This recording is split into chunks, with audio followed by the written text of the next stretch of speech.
بسم اللہ الرحمن الرحیم۔ السلام علیکم، میرا نام ہے رئیس خان۔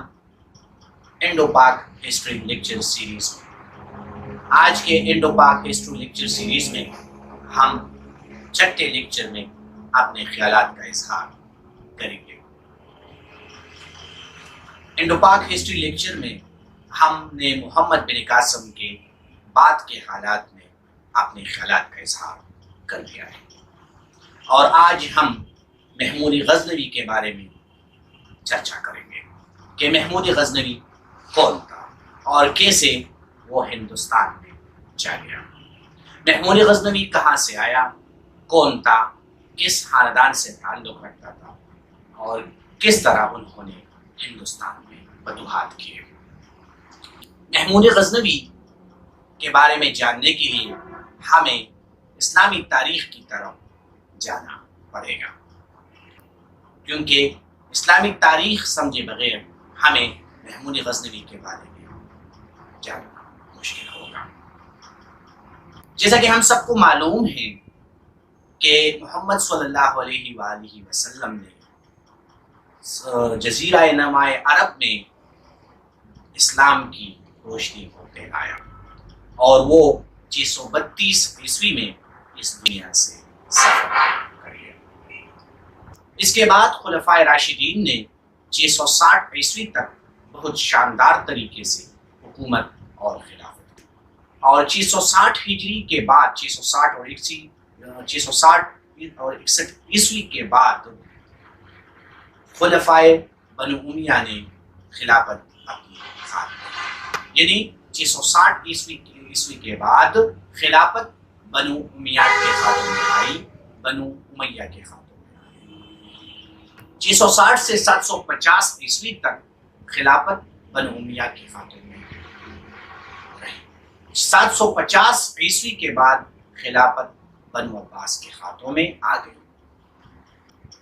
ہم سب کو معلوم ہے کہ جب خلافت بنو امیہ کے ہاتھ میں تھی تو خلافت کا مرکز ایک تھا، دمشق، لیکن جیسے ہی خلافت بنو عباس کے ہاتھ میں آ گئی تو ٹائم کے ساتھ ساتھ خلافت تقسیم ہوتی گئی، اور کیونکہ پہلے جو خلفائے بنو عباس کے جو خلیفہ تھے وہ طاقتور تھے، جیسا کہ عبداللہ بن صفا، اور اس کے ساتھ ابو جعفر منصور، ہارون الرشید، مامون الرشید، معتصم باللہ، یہ جو کچھ خلفاء تھے یہ نہایت مضبوط اور طاقتور تھے۔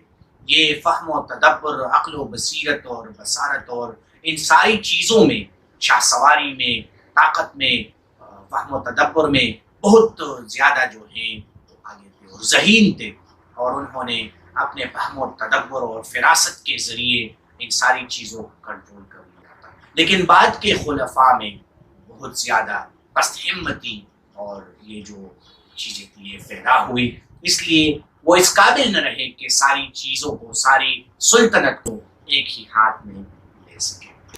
اس لیے بعد میں جس طرح وہ کمزور ہو گئے تو ان کے جو صوبوں کے عامل تھے، جو گورنر تھے، انہوں نے خود کو انڈیپینڈنس ڈکلیئر کر دیا، جس طرح طاہریہ، صفاریہ، یعنی صفاری، طاہری جو گورنر تھے انہوں نے خود کو ڈکلیئر کر دیا انڈیپینڈنٹ۔ سو اسی طریقے سے یہ دولتی صفاریہ، دولتی عبیدیہ، دولتی طاہریہ وجود میں آ گئی۔ تو اسی طرح ایک جو تھا دولتی سامانیہ وجود میں آ گئی، جس کو اسماعیل بن احمد بن اسد بن سامان نے جو ہے اس کو ڈکلیئر کیا انڈیپینڈنٹ، اور اس طرح آل سامانیہ یا دولت سامانیہ کا ابتدا ہو گیا۔ 275 ہجری میں دولت سامانیہ کا ابتدا اسماعیل بن احمد بن اسد بن سامان نے کیا۔ یہ جو آل سامان تھے یہ بہت زبردست طریقے سے خراسان کے علاقے پر، یہ جو سینٹرل ایشیا ہیں، وسطی ایشیا کے علاقے پر حکومت اور خلافت کرتے تھے، ایک طرح کی سلطنت کرتے تھے۔ یہ سلطان تھے، یہ خلیفہ نہیں، کیونکہ خلیفہ صرف بغداد میں تھا، وہ خلافت تھا۔ یہ جو تھا ایک طرح کا سلطنت تھا، ایک طرح کا سلطان تھا۔ اس طرح یہ بہت زبردست طریقے سے حکومت کرتے تھے۔ اسی کے وقت میں جو آل سامان تھے، اس کے وقت میں سامانی جو تھے وہ بہت مضبوط تھے، علم کے لحاظ سے، فن کے لحاظ سے، ہر طرح کے لحاظ سے۔ لیکن بعد میں اس کی زوال کا جو وجہ تھا وہ بھی ترکش غلام تھا۔ انہوں نے ترکی غلاموں کو بہت زیادہ اہمیت دی۔ تو جس طرح انہوں نے ترکی غلاموں کو بہت زیادہ اہمیت اور طاقت دی، تو اس کی زوال کا بھی یہی وجہ بن گئی۔ انہوں نے اپنے ایک ترکی غلام جس کا نام الپتگین تھا، انہوں نے بہت زیادہ اہمیت دی۔ بعد میں جب انہوں نے اس کو خراسان کے کچھ علاقے کا امیر مقرر کیا، تو جب ان کو پتہ چل گیا کہ ابھی مرکز سامان اتنی طاقتور نہیں ہے کہ مجھ پر اپنی حکومت اور تسلط قائم رکھ سکے، تو اس لیے انہوں نے بھی ادھر ایک دریا ہے اس کے جنوبی علاقے پر اپنی جو تھی 384 ہجری میں انہوں نے اپنی حکومت ڈکلیئر کی۔ اس طرح آل سامان میں سے الپتگین نے اپنے لیے ایک الگ حکومت اور سلطنت قائم کی۔ الپتگین اس علاقے پر جو ایک دریا ہے اس کے سنٹرل ایشیا میں، اس کے جنوب کے علاقے پر بہت شاندار طریقے سے حکومت کرتا تھا۔ اس کی وفات کے بعد اس کا ایک غلام تھا جس کو انہوں نے اپنا داماد بھی بنایا اور انہوں نے اس کو اپنا کمانڈر ان چیف بھی بنایا، جس کا نام تھا سبکتگین۔ سبکتگین نے اس کی جو حکومت تھی، ان کا جو علاقہ تھا، اس کو انہوں نے اپنے قبضے میں لیا، کیونکہ اس کے وفات کے بعد یہ ظاہر ہے کہ اس کا یہ جو تھا غلام تھا، کمانڈر ان چیف تھا، داماد بھی تھا، تو انہوں نے اس کو اپنے خلافت اور اپنی حکومت میں، خلافت تو نہیں کہہ سکتے لیکن حکومت میں اور اپنے تسلط میں لے لیا سبکتگین نے۔ اور سبکتگین ہی وہ شخص تھا جنہوں نے ہندوستان پر حملے کیے تھے محمود غزنوی سے پہلے، یہ جو خیبر پاس تھا اس علاقے کے ذریعے۔ تو سبکتگین سلطان محمود غزنوی کا باپ، اور سبکتگین نے ہی، اگر آپ کہہ سکیں اور ہم بھی کہتے ہیں کہ سبکتگین نے ہی جو تھا اس علاقے کو، غزنی کے علاقے پر اپنے حکومت اور سلطنت کا آغاز کر لیا، کچھ مورخین کے مطابق 977 عیسوی میں۔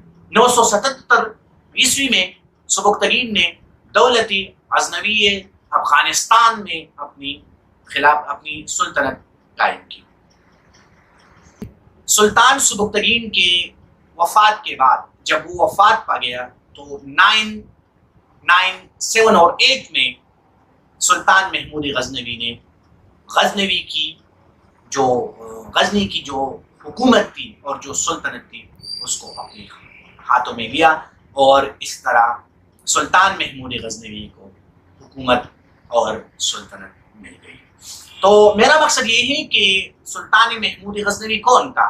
تو آسان الفاظ میں سلطان محمود غزنوی سلطان سبکتگین کا بیٹا، سلطان سبکتگین سلطان الپتگین کا غلام، اور سلطان الپتگین آل سامانیوں کا، یعنی سامان دولت جو ادھر دولت سامان تھی اس کا غلام تھا۔